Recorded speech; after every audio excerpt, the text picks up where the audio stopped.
Steve Bouey and Steve Shoppman are driving around the world. They've been doing it for nearly a year and have another year plus to go, guys. How much longer do you guys have? Yeah, Brooke, we're just about halfway done right now. We're almost out for about 11 months right now, and we estimate probably about another 10 to 11 months until we get back into the States, so yeah. Now, I understand why you'd want to travel around the world. I did it myself for not quite that long, for 1 year. But why drive? It's a different way to do it, maybe a more challenging way. Basically because as you might have seen when you traveled, you have timetables, you have buses that take you to the city center. If you see something amazing on the side of the road or something interesting that you want to check out, you can't stop. And you have really limited freedom in what you're able to do. And we wanted to be able to, when we hit the road, follow different projects and different stories and try to do investigations on things that would be completely impossible if we were using public transportation.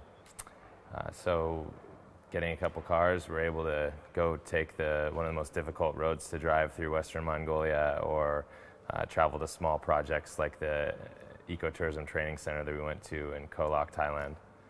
Oh, and I've totally neglected both to point out where you guys are, which is Prague, Czech Republic, and why we find you in, what is that, a car dealership or a mechanic's place? Yeah, we're actually in a Toyota dealership. We had some work done on one of the vehicles today. We had a window broken in Kazakhstan. We actually got robbed in Almaty, Kazakhstan, and we've been driving with a plastic tarp for a window in the back of one of the vehicles for the last 2 months. So we finally found a dealership that could replace the window. So we got the window replaced here this morning, and it seemed like a nice place because it's about, 0 degrees outside. It's definitely right in the midst of winter here in Eastern Europe, so it's quite cold outside, so it's nice and warm in the Toyota dealership, and they were kind enough to let us film the interview here. Yeah. What was the circumstances of the robbery in Kazakhstan? Well, you always have a dilemma of security when you're in these different countries.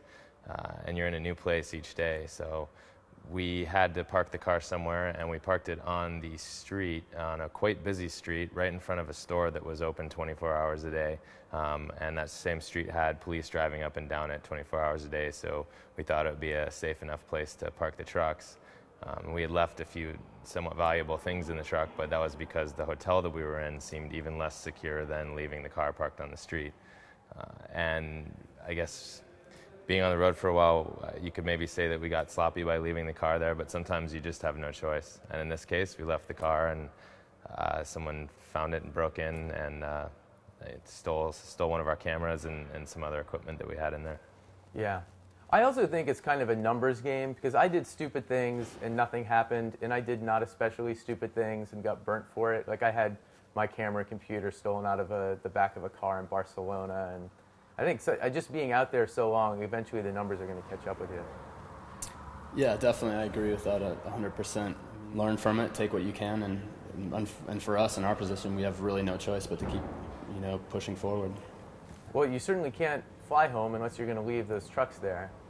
Yeah, then we'd be in real trouble, because then the Canadian Automobile Association would come after us for the $80,000 deposit that we have with them that enables us to take our cars in and out of all these countries with relative ease. Wait, what is this $80,000 deposit? I had no idea that you would need that. Well, basically, you need to get a carnet de passage document. It's kind of like a passport for your car, and it guarantees governments that you're not going to import your car into the country and try to sell it. Especially in these countries that are very poor, the taxes they can get from a $30,000 or $40,000 vehicle are very valuable to their government.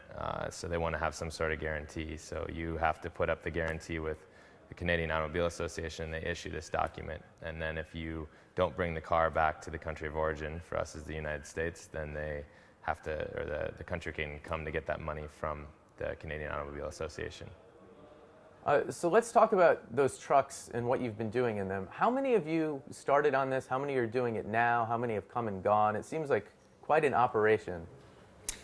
Yeah, it's been quite a cast of characters. When we first started out, it was just Steve and I leaving Los Angeles, and we met up with about 4 or 5 other people in Australia. So we had a crew of about 6 or 7 people total in the 2 vehicles when we were in Australia, and that continued on in Indonesia and You know, some people can't get time enough away from their job, so they travel with us for a month here or a month there. In other instances, we meet other travelers on the road and give them a ride to the next town, or in some cases, to the next country. One thing about people who do these type of long-term trips is they tend to be really independent people who don't really want to commit to much. Has that been a challenge? I can't imagine it wouldn't be. Yeah, it's a big challenge, and I think that the big challenge is finding people that are really interested in being on an adventure. We find a lot of people that are travelers that think, oh, it's a great way to travel around. I can ride in a car, and it's just going to be fun.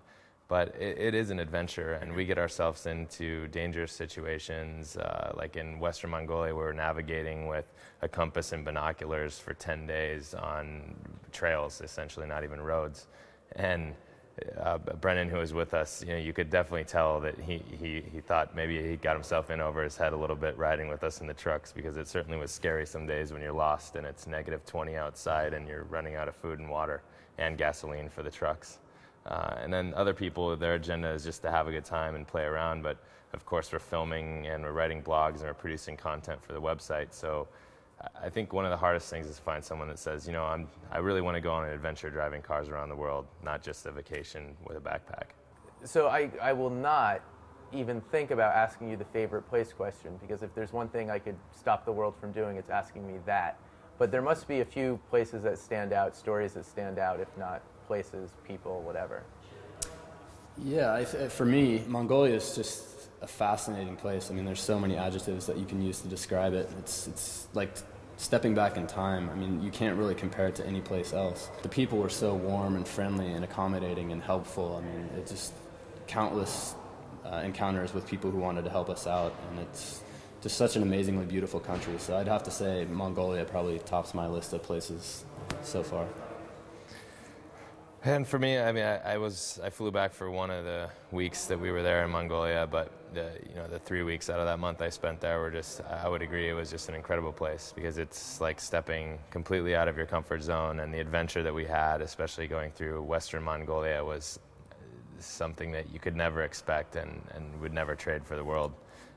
Because we had people on camels and horses guiding us through the middle of fields with no roads up to a gur, and then you'd meet their family and just use broken English or point to things and hang out with them for an hour, showing what we're doing with the trucks, and it was like something out of a movie, you could almost say even. One of my pet peeves is people having this idea that almost everyone around the world really doesn't like Americans, because I found that not really to be the case at all, even among those that have real differences with our government. I'm wondering if you agree, disagree, what you found in that part of the world. I agree with you 100%.